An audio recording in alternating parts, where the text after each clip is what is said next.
This is Zaid, a very hard-working and ambitious CSS aspirant.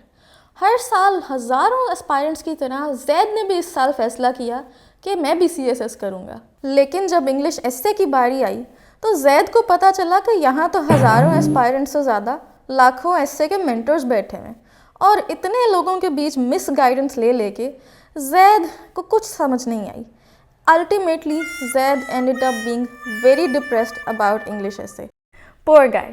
Zaid जैसे और आप सब जैसे thousands of aspirants के आज इसी क्वेश्चन को एड्रेस करने के लिए हम कोशिश करेंगे. I am Dr. Nurul Huda and I got 5th position in CSS 2021 and I have been an essay mentor for the past 2 years. And today we'll learn how to write a thesis statement. चलिए एक simple statement से start करते हैं। जैसे कि एक simple statement है कि क्लाइमेट चेंज फैक्ट और फिक्शन। अब याद रखिएगा कि किसी भी टॉपिक को देखने के बाद आपका थीसिस स्टेटमेंट सिंपली आपके स्टांस, आपके नज़रिए, आपके व्यू पॉइंट की पैराफ्रेजिंग होती है। जब आप किसी भी टॉपिक को देखते हैं तो उस टॉपिक या उस सवाल को देखने के बाद आपके जहन में जो पहली चीज़ आती है कि मेरा नज़रिया इसके बारे में ये है, उसी को आप simply when you translate it into a simple statement of English language आपकी थीसिस स्टेटमेंट बन जाती है। ना इस स्टेटमेंट में कोई बहुत ज़्यादा लंबी चौड़ी चीज़ होती है, ना इस स्टेटमेंट में कुछ स्टैट्स, फैक्ट्स या कोटेशंस लिखने होते हैं। It is just simply put a paraphrasing of your own stance into English language. तो इसी तरह जब हम देखते हैं ये टॉपिक कि क्लाइमेट चेंज एक फैक्ट है या फिक्शन है, तो बहुत ज़्यादा सोचने के बाद जैद के जहन में ये आइडिया आता है कि इट इज़ अ फैक्ट। तो बस जब ये तय हो गया कि क्लाइमेट चेंज कोई फिक्शन नहीं है बल्कि एक हकीकत है और दुनिया की एक ऐसी हकीकत है जो हमारे लिए बहुत ही ख़तरनाक हकीकत साबित हो रही है और उसका सदेबाब करना बहुत ज़रूरी है, तो सिंपली हम इसको जब इंग्लिश में ट्रांसलेट करके लिख देंगे तो that will come out to be our thesis statement.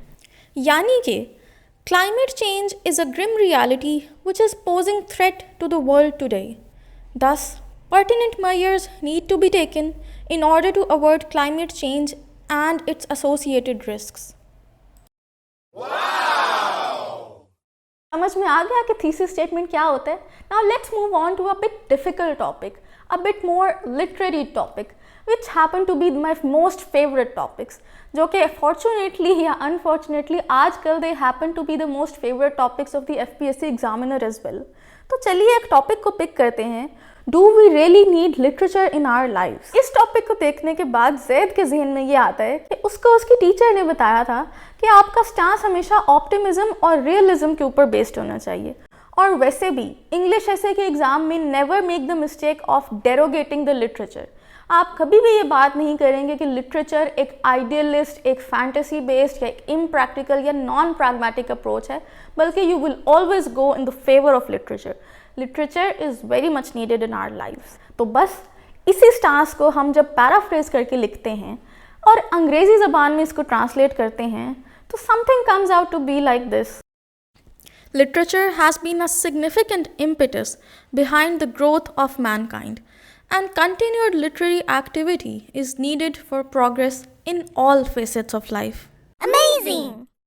Wow! So guys, problem solved. I really hope कि आज की इस वीडियो के बाद आपने इंग्लिश एसे के एक पहले स्टेपिंग स्टोन यानी कि थीसिस स्टेटमेंट को बनाना बहुत अच्छे तरीके से सीख लिया होगा। If you want to learn more about English essay, you can join our courses at CEPI in the Elite Mentorship Program or the English essay. And inshallah, I'll see you soon with the next video. Stay blessed and keep learning. Allah Hafiz.